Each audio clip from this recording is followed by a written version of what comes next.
Friends, welcome to my channel Online Coaching Center. So today I am going to explain your 12th standard science, 12th standard physics, 8th chapter, that is electromagnetic waves. So let's come to this chapter. So introduction.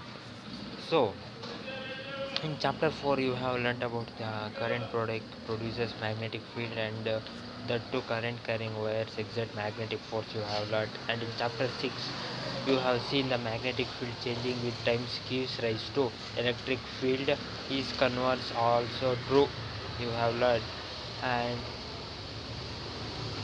James Clerk Maxwell argued that this was indeed the case. Not only an electric field but also a time-varying electric field generates magnetic field. He said like that. So Maxwell formulated a set of equations involved electric and magnetic field. He made a formula and their sources, the charges and current densities, and also he's made these equations on these all equations, the charges, current, and the source, and the magnet and electric field are known as the Maxwell equation. It is, and together with the Lorentz force formula, and together with the force formula he made, and they are the basic law of electromagnetism. So the most important prediction of the Maxwell equation is the existence of electromagnetic wave is the most important. So the speed of the wave according to the equation turned to be very close to the speed of light, that is 3 into 10 to the power 8 meter square obtained from optical measures. So this led to the remarkable conclusion that light is an electromagnetic wave. He gave, after the work of Maxwell, Hertz in 1885 experimental demonstration that existence of electromagnetic waves. He explained about Hertz after Maxwell, Hertz came and he explained about the experimental demonstration the existence of electromagnetic wave. So let's know about in this chapter about the electromagnetic waves and the broad spectrum, and the radio wave and electromagnetic waves are sent and received for communication, that we discussed in chapter 15. So now let's know about the first topic of this chapter, that is displacement of current. So Maxwell showed that the logical consistence that a changing electric field must also produce a magnetic field. So if there is change in electric field, then it should also produce the magnetic field, he said. So this effect is of great importance because he explained about the existence of radio wave. He explained about the radio wave, gamma wave, and the visible light, as well as all other forms of electromagnetic wave. Maxwell explained in this experiment, we can say. So B into D is equal to UOI by T to find the field of the outside of the capacitor. So show the parallel plate capacitor C, which is the part of circuit through which a time depends current T flows. Let us find the magnetic field of the point such as P. So in a region outside the parallel plate capacitor, so we consider plane circular loop of radius or whose plane is perpendicular to the direction of current carrying wire, and which is centered symmetrically with the respect to the wire. In 8.1a we will see here.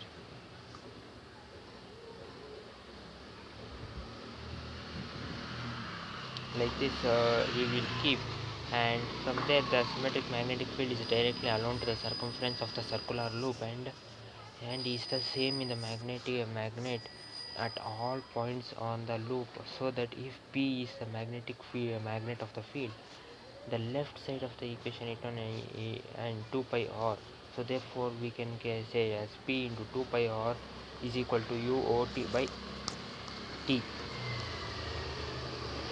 So here he is saying about parallel plate capacitor C. Here see parallel plate in this photo you can see here C in the C here C in the diagram C you can see, and a circuit here a circuit is there A, and flow F here see here flow F here you can see, and also a loop of radius or you can see. So these are the things that they have given here. He explained, the Maxwell explained, and here in the diagram form they have given.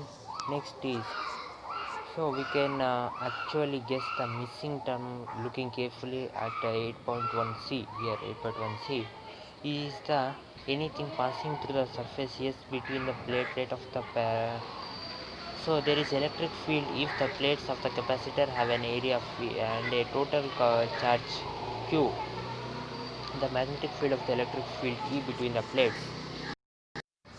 So, so using Gauss law it is. So using Gauss law we try to found the formula is equal to 1 E by O QA A into QEO. So by solving that E by D and E by dt is equal to I. By solving that he made this formula. So next is, so the new term, and it is due to the electric field or electric displacement, an old term still used sometimes. It is therefore called as displacement. So displacement is the old term that is used still, and also this formula E by O dT by dt is equal to I, that is used by Ampere's law. And next is the generalized made of Maxwell is then is the following generalization he made. The sources of magnetic field is not just a conducting electric current due to flow of charges. He said when the time when the time rate of change of electric field more precisely the total current, that is T, is the sum of the conduction of current denoted by TE. It is denoted, and the displacement of the current is denoted by TE is bracket E by O by D theta E and dt. So we can say that T is equal to T plus T is equal I is equal to, it is I is equal to IE by plus ID is equal to IC plus EO by dt by dte by dt. Here this formula we got, no, Ampere's law. It is this formula is used. Next again we will so here we will make changes. What means we will put down E by TL D1 is equal to U1 E plus UO EO dt by dt by di. This and this is known as the Ampere Maxwell law. This full is known as both, because the half of the law was founded by Ampere, and the other here Ampere's law this was found, and here the Maxwell founded this law. Here this formula Maxwell founded. So when we add both, so it is called as Ampere Maxwell law when we add both of them. Next by using this formula we have to solve that, and the time dependent electric field gives rise to each other. Faraday's law of electromagnetic induction and Ampere's Maxwell law give a quantity expression of this statement, with the current being to the total one. So by Faraday's and Ampere Maxwell law we get the answer for the current being total in a total conductor we can find by both the law. So this is the here Maxwell's law, that is the Gauss law of electricity, the Gauss law of magnetism, Faraday's law, and the Ampere Maxwell law. This is the laws you have to remember, and by using that law only you have to solve these problems. Next is the electromagnetic wave. So source of electromagnetic wave, how electromagnetic wave is produced. So neither stationary charges nor charges in uniform motion, in any uniform motion charges it is not produced. It can be sources of electromagnetic waves. So in both of them, any one can be the sources of the electromagnetic waves. The former produces only electrostatic field, while the latter produces magnetic field that, however, do not vary with time. So it is an important result of Maxwell theory. So this electromagnetic is the important theory of the important thing of Maxwell theory.